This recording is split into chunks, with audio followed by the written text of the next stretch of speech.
I actually find it extremely offensive, some of the guys that like me on Hinge. Like, the fact that they even thought they had remotely a slither of a chance, like, it's actually worrying to me. Like, it's actually worrying. And there's no one good on there, and I've just lost all hope of dating in the Gold Coast in general. Like, there's actually no hope. I fully give up. And I don't actually have Hinge. I did delete it because of this situation.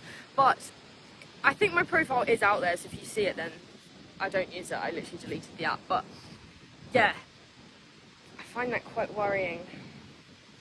Attractive women like me should not have to work. I should be at home sipping iced coffee and journaling, but instead, I'm sitting in a parking lot waiting for my shift to start at Ross.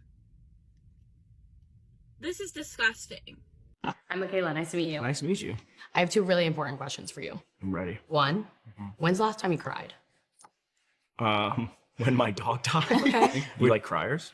No, I just want a man that can like go through his emotions, and if that means he needs to cry, once a month, that's good. Yeah. Second question, what's your death row meal? My death row meal. You're dying tomorrow, what are you eating? There are wrong answers. Well, actually, probably the lasagna that my grandma used to make and my mom makes now. Okay, points for nostalgia. What's yours? Okay, so I'm starting with an Olive Garden never-ending salad. I don't want to hear any Olive Garden slander. And then I'm gonna go for probably like truffle butter steak as the main. I put a lot of thought into this. No. If you can't tell. Hey, Michaela, you do karaoke, right? Can you sing a little song for Kev right now? I need like 14 shots before I start singing with you. So if we were in the car, Okay. you wouldn't sing with me? Well, first of all, you're driving, correct? Yeah. I'm a passenger princess. I can't operate a vehicle. You don't know how to drive. No, I do. So I met someone who can't ride a bike. You don't know how to I drive. know how to drive, but that's a man's duty. Okay. Do you disagree? What other? Yeah. Are there any actual good men? I don't mean to come off as bitter or spiteful or whatever. I have just a genuine question. Like, are there actually any good men? Me that we only have two types of men to choose from in this life. There's the passive types, the nice guy. There's the aggressive, controlling. Why do we have to choose between one of those or the other? Like, nice men? I actually find them almost worse than the controlling assholes. Because controlling assholes, you can rely on them to protect you from other assholes. Whether or not they protect you from themselves is probably unlikely and dangerous. But at least that's one devil. Those passive men, they don't protect you from shit. The whole world is a threat when you're with one of them. You see my dilemma here. I don't trust any of you anymore. I'm done. And it breaks my fucking heart. But I'm so fucking serious.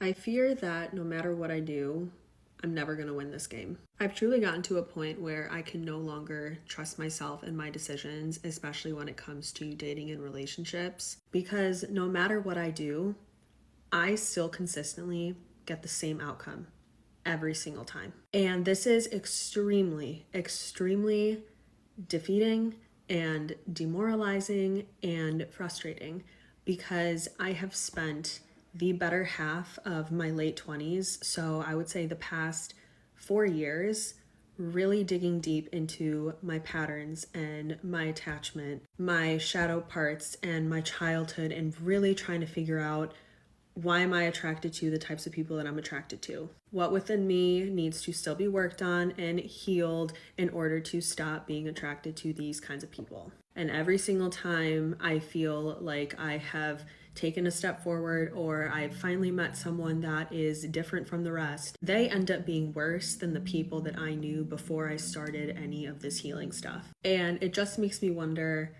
what is all of this for? I've learned a lot of things that I unfortunately cannot unlearn now that I know. But I really thought that being super intentional with myself and my process of choosing someone and just how I handle things was going to give me a different outcome.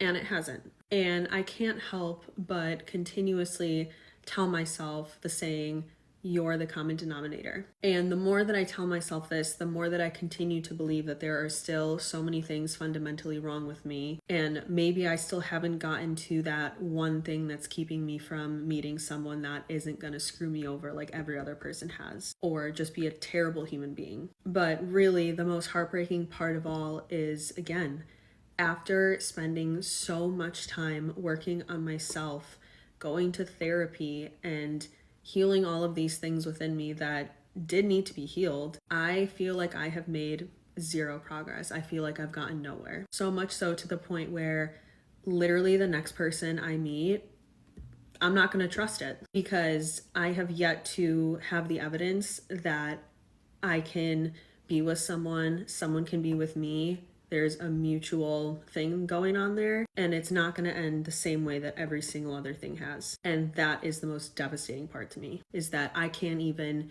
enjoy something that should be fun, something that should be lighthearted, because ultimately I don't trust myself, which really, really breaks my heart because I would have thought that by now things would have been a little bit different. I at least maybe would have gotten a little bit of reward for everything that I have done to work on myself. And instead, I just continue to find myself back at square one, wondering what's wrong with me, what am I doing wrong, what do I have to change? And it's exhausting. Modern dating has been warped by vanity and distorted self-perception. With filters, constant validation, and social media praise, many women are encouraged to believe they're far more desirable than they actually are in real-world dating markets. That inflated self-image leads to unrealistic expectations about the kind of men they think they deserve. When expectations rise without a matching increase in effort, character, or compatibility, entitlement starts to creep in. Relationships become transactional. What a man should provide, how he should behave, what he owes, rather than what both people bring to the table. True dat. When someone becomes obsessed with their appearance and validation, they start believing the world should bend around them. It becomes, I want this, I deserve that, you must do this, you're not allowed to do that. Rules for everyone else, freedom for themselves. That mindset creates intolerance toward other people's views, boundaries, and needs. Any disagreement feels like disrespect. Any compromise feels like oppression. Living with someone like that wouldn't feel like partnership. It would feel like constant negotiation. Some people mistake this behavior for confidence or empowerment, but it isn't. Confidence brings stability and respect. Entitlement brings conflict. In relationships, vanity-driven entitlement isn't strength. It's a warning sign that leads to frustration, resentment, and burnout for anyone tied to it. It's so useless! Sometimes building a good relationship isn't about endless self-work. It's about how you treat the person in front of you. But modern dating flipped that idea. Many women are taught to focus only on themselves, their standards, their healing, their demands, believing that if they do enough self-care, better men will automatically appear. The problem is that kindness doesn't work one way. Men don't respond to entitlement, they respond to warmth, respect, and appreciation.